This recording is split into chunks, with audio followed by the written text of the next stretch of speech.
ভারত পাকিস্তান দ্বন্দ্ব বা বিবাদের যে মূল সমস্যা কাশ্মীর, কিভাবে সেই কাশ্মীরের কিছু অংশ চীনের অধীনে গেল এবং কী বা তার ইতিহাস।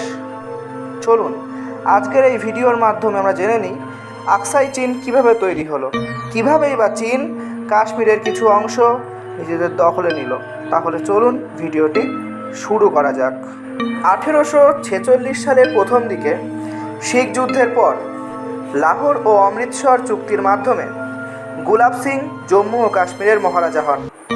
এই রাজ্যটি ব্রিটিশ ভারতের একটি বাফার জোন হিসেবে কাজ করত, যা রাশিয়া ও চীনের সাম্রাজ্যের মধ্যে একটি সুরক্ষা তৈরি করে দিয়েছিল। ভারতের স্বাধীনতার পর জম্মু ও কাশ্মীরের মহারাজা হরি সিং স্বাধীন থাকতে চেয়েছিলেন। পাকিস্তানি উপজাতীয় বাহিনী কাশ্মীরে আক্রমণ করলে হরি সিং ভারতের সঙ্গে সংযুক্তি চুক্তি স্বাক্ষর করেন।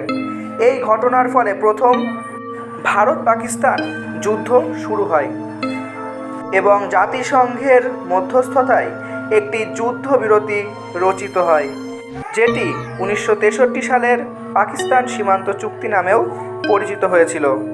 1963 সালে পাকিস্তান ও চীন একটি সীমান্ত চুক্তি স্বাক্ষর করে, যার মাধ্যমে পাকিস্তান সাক্সগাম ভ্যালি এর প্রায় 5180 বর্গ কিলোমিটার চীনকে হস্তান্তর করে। এটি ভারতের দাবি করা কাশ্মীরের অংশ বলে ভারত এই চুক্তিকে অবৈধ বলে মনে করে। বর্তমানে আকসাই চীন ও সাক্সগাম ভ্যালির নিয়ন্ত্রণে চীন রয়েছে, যা ভারতের জন্য একটি কৌশলগত চ্যালেঞ্জ। চীন ও পাকিস্তানের মধ্যে অর্থনৈতিক করিডর এই অঞ্চলের মাধ্যমে গড়ে উঠেছে, যা ভারতের নিরাপত্তা উদ্বেগ বাড়িয়েছে। ভারত ও চীনের মধ্যে সীমান্ত সংঘর্ষ ও উত্তেজনা মাঝে মাঝে বৃদ্ধি পায়, যেমন 2020 সালের গালওয়ান উপত্যকার সংঘর্ষ। কাশ্মীরের ভূখণ্ডের নিয়ন্ত্রণ নিয়ে চীন, ভারত ও পাকিস্তানের মধ্যে জটিল সম্পর্ক ও ইতিহাস রয়েছে।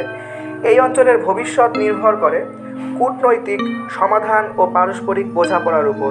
আমরা আশা করি এই ভিডিওটি আপনাকে এই জটিল বিষয়ে একটা পরিষ্কার ধারণা দিয়েছে। ভিডিওটি ভালো লাগলে অবশ্যই চ্যানেলটিকে সাবস্ক্রাইব করে দেবেন এবং আরও লোকেদের মধ্যে শেয়ার করে দেবেন, যাতে তারাও এই চ্যানেল পর্যন্ত পৌঁছতে পারে। ধন্যবাদ ভিডিওটি শেষ পর্যন্ত দেখার জন্য।